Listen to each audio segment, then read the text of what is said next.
नंगे पैर भटकने वाले इसी घाट पे आए दादा, नंगे पैर भटकने वाले।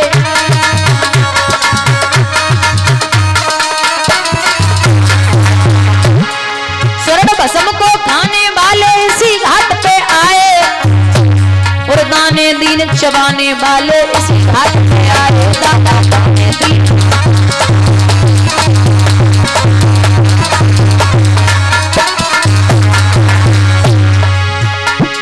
विश्व विजय करवाने वाले इसी घाट पे आए, और रण से पीठ दिखाने वाले इसी घाट पे आए दादा।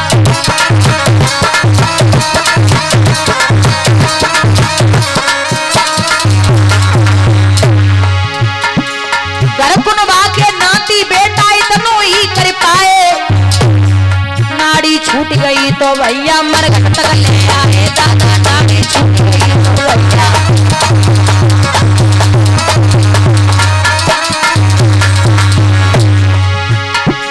सोच रहा हूँ घर से कितनी थी मरघट की दूरी, हाँ सोच रही हूँ घर से कितनी थी मरघट की दूरी, ये जिसको तय करने में पूनम उम्र लगा दी पूरी, जिसको तय करने में बेटा।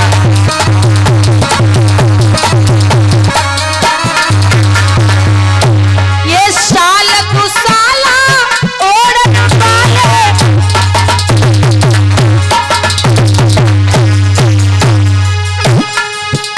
ये साल कुसाला ओढ़न वाले उसी घाट पे आए, बिना कफन मर जाने वाले उसी घाट पे आए।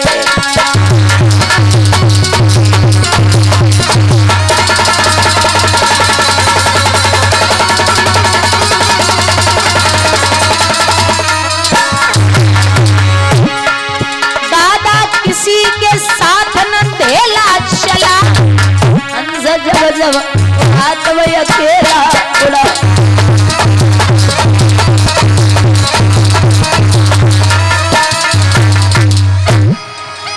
मेरे भैया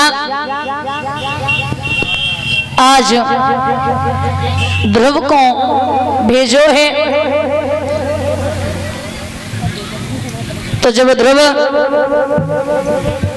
यमुना के किनारे पहुंचे, आसन लगा लिया, बैठ गया है बेटा। पहली समाधि जब ध्रुव की लगी और जब खुली है तो कैथा पका हुआ पड़ा था, उस कैथे को उठाया, गूदा खा लिया और पानी पी लिया। दूसरी समाधि जब खुली है तो छिलका खा लिया और पानी पी लिया। तीसरी समाधि में ध्रुव ने सिर्फ पानी पिया,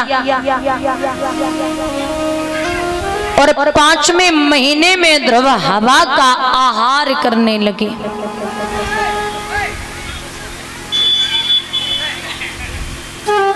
पांचवें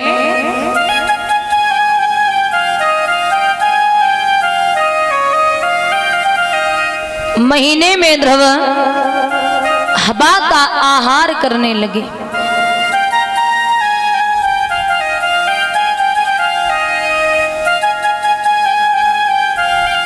इंद्र का सिंहासन हिलने लगा, शेषनाग जहर उगलने लगा। इंद्र ने अप्सराएं भेजी और एक बात कही, जाओ, कितना भी बड़ा संत हो, विद्वान हो, ज्ञानी हो, जब विश्वामित्र की समाधि तोड़वा दी तो कोई भी बैठा हो आप समाधि तोड़ दो। अब वो 5 वर्ष का बच्चा, कोई अप्सरा शेर बन के, कोई नाग बन के, अलग अलग रूप लेके ध्रुव के सामने नाच रही, गाई रही, डराए रही, लेकिन पलक नहीं खोले। सब कर्म कर लिए। छोटा सा ऐसा लीन है, लेकिन भगवान के भक्त को सताना छोटी बात नहीं है। क्योंकि वो भी इतना बड़ा प्रेमी है अपने भक्तों का। अगर प्रेम भक्त करते तो भगवान पहले और करता है। कृष्ण स्वयं कहते हैं कि हमको भजे जो एक डग बाको डग हम 60 और हमको आटे जो एक डग बाको लोहे की लाठ।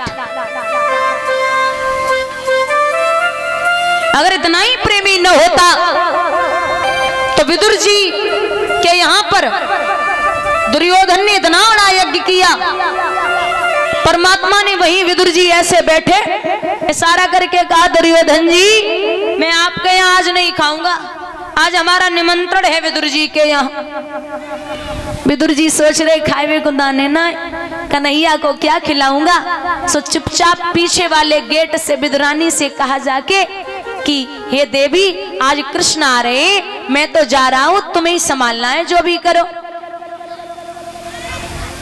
अब विदुरानी स्नान करने के लिए बैठ गई। कृष्ण आ रहे, पहले तो काफी देर मनाती रही कि ये भगवान, लोग कहते हैं कि हमारे यहाँ कन्हैया आए और मैं स्तुति करती हूँ कि हमारे यहाँ कन्हैया ना आए, हमारे यहाँ आने की कोई जरूरत नहीं है, बस आप जाएं वहीं रहें। लेकिन वो तो भाव का भूखा, उसे कौन रोक सकता है। कुंदी खटखटाई, अरे ओ काकी भागी, क्या हुआ? अरे मैं आपका कृष्ण हूं, दरवाजे खोलो। काकी ने दरवाजे खोले, कृष्ण ने चेहरा देखा, परेशान हो? नहीं नहीं आइए कृष्ण। काकी हमें भूख लगी है। केले रखे हुए थे, वो प्रेम की पुजारिन केले उठाए हैं दादा, और जब केले छीले, इतना भान नहीं है कि कृष्ण को क्या खिला रही हूं, तो छील करके केले वो जो छिलका था वो कृष्ण के मुंह में देने लगी और जो गिरी थी वो फेंकने लगी। बड़े चाव से कृष्ण उन छिलकों का भोग लगाते जा रहे हैं। काफी देर हो गई, छिलके खा रहे, अचानक विदुर जी का आना हुआ। निगाह पहुंची, निगाह पहुंचते ही बोले, ये क्या कर रही हो? अरे कृष्ण कुछ बोल नहीं रहे, तुम तो छिलका खिला रही हो। मुस्कुराते जा रहे कृष्ण, छिलका खाते जा रहे, खाते रहे। विदुर जी बोले चलो अलग हटो, मैं खिलाऊंगा। अब विदुर जी बैठ गए सामने, विदुरानी को साइड में हटाए के बोले, ये लो कृष्ण, ये तो बावरी हो गई, गिरी खिला रहे भगवान को और छिलका फेंक रहे। कुछ देर बाद पूछी, कन्हैया सच बोलना, जो स्वाद काकी के छिलकों में था उस गिरी में है या नहीं है? अब गिरी अच्छी है, छिलका क्या, उस छिलका में क्या रखा? तो भगवान आंखों में आंसू लेके बोले कि काका आप मेरी बात का बुरा मत मानना, आप जो ये खिला रहे हैं इसमें कुछ भी नहीं है। आप जो ये मुझे खिला रहे हैं कुछ भी नहीं है, जो स्वाद काकी के छिलकों में था वैसे गिरी में नहीं है। क्योंकि आप जानते हैं ये छिलका और ये गिरी है, लेकिन मेरी काकी इतनी भाव की भूखी, समझ ही नहीं पाया कि मैं क्या खिला रही हूं। कीर्तन जिनका होता होगा, होगी न कपट की चाल, जहां नाचते मिलेंगे ए भैया यशोदानंदन गोपाल, वहां रखा होगा आराधन सो प्रेम परोसा थाल, जहां झेमते मिलेंगे ए भैया यशोदानंदन गोपाल, वहां। ऐसा प्रेमी है वो, इतना बड़ा प्रेमी। एक सखी एक कथा में जब वो दही बेचने जाती थी तो एक ब्राह्मण देव कथा कहते हुए मिल जाते रोज रास्ते में। तो जब कथा सुनने के लिए एक दिन बैठी तो वहां बोल रहे थे कि अगर एक बार आप परमात्मा का नाम लेंगे तो भव से बेड़ा पार हो जाएगा। सखी ने विचार किया, ये एक बार की बात कर रहे हैं, मैं तो रोज यमुना मैया को पार करती हूँ, रोज 2 रुपए दे के आती हूँ नाव वाले को। इससे अच्छा ये है कि रोज प्रभु का नाम लेके कम से कम गंगा वो यमुना मैया पार तो होगी। पैसे भी बचेंगे। तो वो रोज कथा सुनती, रोज यमुना मैया पार करती। एक दिन, 2 दिन, 3 दिन पार करती रही। पंडित जी जो कथा कहते थे उनके घर का पता लगाया, विचार किया हमारे 15 दिन के 30 रुपए बचे।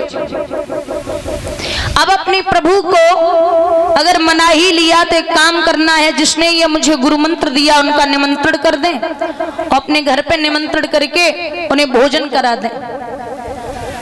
तो मैया ने पंडित जी को निमंत्रण करो, और पंडित जी को निमंत्रण करके बोली गुरुदेव हमारे यहाँ आपका निमंत्रण है, यमुना मैया पार करनी है, आप चलें।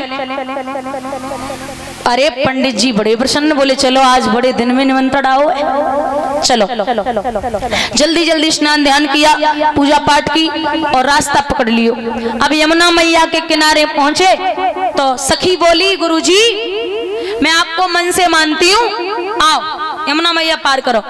अब गुरुजी सोच रहे, पंडित जी सोच रहे कि अभी नाव वालों आवेगो बिठाई के पार होवेंगे, लेकिन वो ग्वालिनी जो सखी थी उसने यमुना पे पैर रखा, ऐसा लग रहा मानो सीढ़ियां लग रही हो, क्योंकि वो 15 दिन से पैसे ही जा रही थी बिना पैसे दिए और यमुना को पार कर रही थी। उसे वो एक बूंद नहीं आती थी जल की, ऐसे चल के जाती थी, रोज यमुना पार करती थी। अब गुरुजी से बोल रही आओ गुरुजी, आगे आगे सखी चल रही, पीछे पीछे गुरुजी बोले ऐसे कहा नाव कहाँ है? बोले नहीं गुरुजी नाव की जरूरत नहीं है, बस एक चीज बोलो। क्या? गुरुजी गुरुजी गुरुजी बोलो राधे श्याम, गुरुजी बोलो राधे श्याम।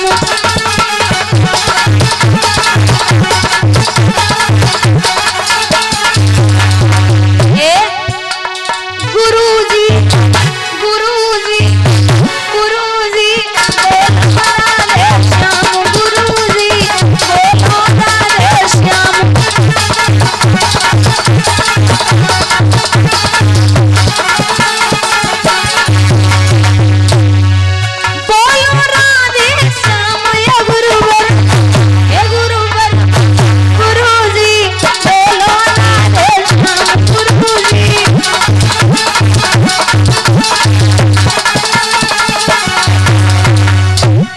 श्याम बोलो। गुरुजी बोले अब हमें जब मालूम पड़ रही है चुड़ैल जादूगरनी अथवा बट मारे नारे, यही सोचकर पंडित जी अब करने लगे पुकार। गुरुजी ने पैर रखो सब पानी यहाँ तक आएगो सीधो। अब बोले जब मालूम पड़ रही है कोई चुड़ैल है जो हमें घर से तो ले आई, यहाँ मारे को पिलाने पूरो जनाए छोड़ेगी। अब गुरुजी के मुंह से जनाए निकल रही राधे श्याम। गुरुजी एक ही बात कह रहे परमात्मा से कि उबारो उबारो उबारो राधा वरन श्याम, उबारो राधा वरन श्याम।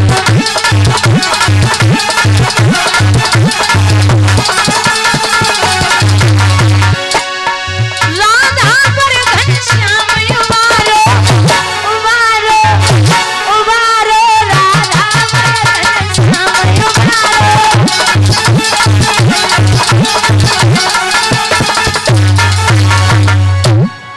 जवाब दिया गुरुजी पार भय, भोजन पानी करायो। अब गुरुजी जो सोच रहे यहाँ से कब निकल पाए जो चुड़ैलों को पीछे छूटे, लेकिन एक भोजन करवे के बाद बात पूछी जब बताओ हमें बिटिया जे मंत्र कहाँ से मिलो? तो सखी बोली महाराज रोज तुम ही तो कथा में बोलते हो कि राधे श्याम भव से बेड़ा पार है जावेगो। अब भव से पार तो छोड़ो, हमें तो यमुना पार करने थी, सो वो हमारा काम होएगा। तासे ही मैंने आपको बुलायो भोजन पे, और महाराज मुझे गुरु मंत्र दीजिए जो मैं आपके लिए और परमात्मा के लिए हमेशा तत्पर अपने शरीर को समर्पण करती रहूं। आशीर्वाद दिया, गुरु जी को विदा किया। ये है परमात्मा। ध्रुव ने सांस रोकी, आहार किया हवा का, लिखा है दादा